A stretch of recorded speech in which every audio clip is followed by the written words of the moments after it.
Alors la première chose, je pense qu'il faut faire adhérer les équipes au changement, qui est un changement majeur, hein, puisque là où il y avait deux responsables, il n'y en a plus qu'un. Voilà. Et donc, c'est de valoriser ce qu'on peut leur faire gagner. Qu'est-ce qui va faire en sorte qu'on sera plus fort demain? Alors le contexte était assez difficile puisque on a deux académies. C'est la première académie fusionnée en France. Donc on est sous les feux des projecteurs et on n'a jamais fait. Donc, et sur deux structures très importantes, puisque l'éducation nationale, effectivement, est le premier employeur en France, avec 1 200 000 salariés. Et donc l'académie de Caen et l'académie de Rouen deviennent académie de Normandie. Donc aujourd'hui il y a 30 académies, il n'y en aurait plus que 13 puisque on est dans le cadre de la réforme territoriale qui veut faire correspondre les structures administratives de l'État avec celles des collectivités territoriales. Donc il y a un conseil régional de Normandie qui a été fusionné aussi. Et donc faire en sorte qu'à un président de région corresponde un recteur de région. Voilà. Donc la Normandie, ça a été acté, donc il faut y aller. Alors comment mener ce changement? Je pense que mener le changement, c'est d'abord avoir une vision. Et dans le monde de l'IT, aujourd'hui, on est en déficit de compétences. De dire qu'effectivement on va se professionnaliser, d'être avec des équipes 60 d'un côté, donc en Haute-Normandie, 40 en Basse-Normandie, comment on devient plus fort ensemble. Voilà. Donc ça, c'est pas gagné.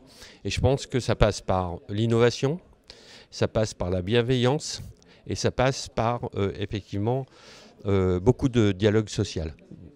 Voilà. Et en tout cas, moi je me félicite. Aujourd'hui, je considère que cette opération d'organisation de la DSI est terminée, sans aucune, sans aucune tract syndical dénonçant la construction de cette DSI.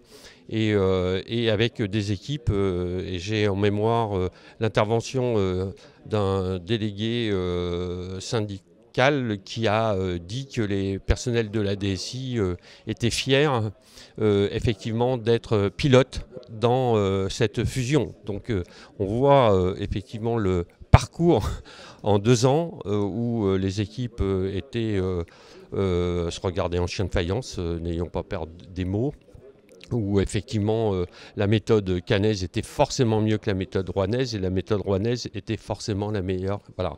Bon, et je pense qu'effectivement le fait que j'ai été DSI pendant 15 ans de la première Académie de France, l'Académie de Versailles, crée une certaine crédibilité auprès des équipes et que je suis autodidacte, donc j'ai fait à peu près tous les métiers de l'informatique, donc on ne me la fait pas à l'envers, voilà, pour parler crûment. Voilà. Je pense qu'il faut avoir un langage de vérité et pas forcément être dans la démagogie et dire ce que les équipes ont forcément envie d'entendre. Voilà, en tout cas, une grande étape a été franchie et tout ça dans un contexte effectivement de crise sanitaire.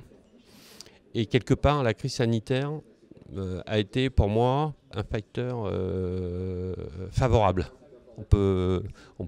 Ça peut être paradoxal, puisqu'il fallait assurer la continuité administrative et pédagogique dans un contexte de fusion, donc c'est-à-dire avec des méthodes qui n'étaient pas les mêmes sur les deux territoires. Et effectivement, en quelques semaines, on a été capable de doter tous les agents des services académiques de micro-ordinateurs qui pouvaient être en télétravail. On a mis en place toutes les visioconférences qui marchaient bien. Voilà. Donc la continuité administrative et pédagogique a été assurée dans un contexte, j'allais dire, de télétravail. Et je pense que le télétravail, pour moi, c'était une opportunité, puisque en fait, on a 2 DSI localisés à plus de 150 km. Voilà. Et donc, ça a permis effectivement à travailler dans la confiance, avec une amélioration de la qualité du service, parce que quand les personnes ont 1 heure de route pour revenir au bureau et qu'ils le font de chez eux, eh bien par exemple, ça ne les gêne pas pendant la période de trajet. Normalement, ils ne répondaient pas au téléphone. Là, ils étaient chez eux, donc ils se sentaient disponibles pour répondre effectivement aux utilisateurs. Là où s'ils avaient été au bureau, ils n'auraient jamais répondu. Et dans un contexte qui était de défiance, parce que ça change complètement les méthodes de management.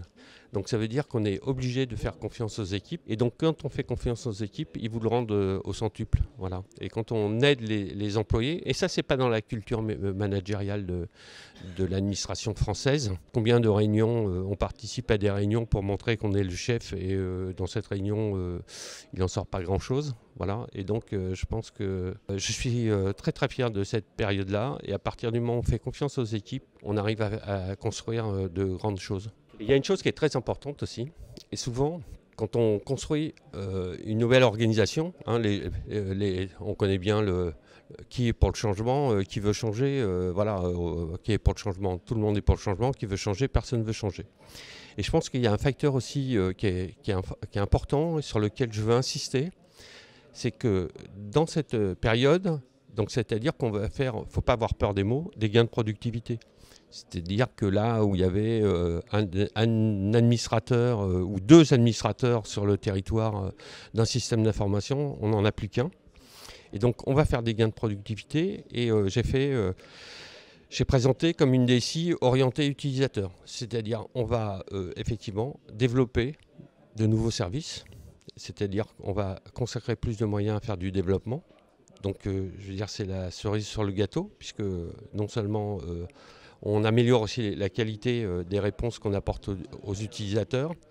Et le fait de tout mettre à plat, l'organisation, permet effectivement de revisiter des process qu'on ne fait pas normalement. C'est-à-dire qu'on est obligé de réécrire toutes les fiches de procédure, on est obligé de repréciser qui fait quoi, quand, comment.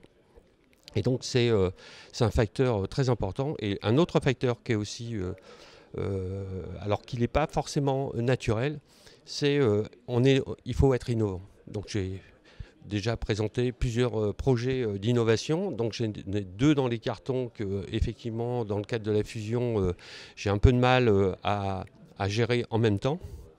Puisque, rappelez quand même la fusion, là j'ai parlé de l'organisation, mais là il y a l'opération technique, on a plus de 180 applications nationales à fusionner, plus de 120 applications locales à fusionner, donc c'est un travail technique énorme, mais c'est pas pour autant qu'il faut, et je pense que ça c'est pour moi très important, innover, montrer que effectivement les personnes sont compétentes. Cette compétence, il faut l'orienter. Et donc 2 projets effectivement innovants, celle de l'archivage, puisqu'elle a même été remarquée par le préfet de région dans le cadre de la transformation numérique de l'État, donc les archives légales, donc faire dématérialiser effectivement les archives avec les archives départementales.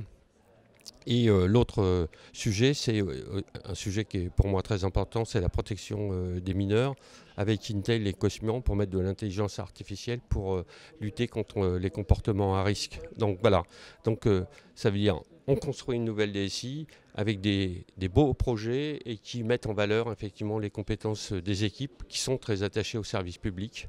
Voilà, donc créer la dynamique et la confiance, ça passe par la bienveillance du DSI.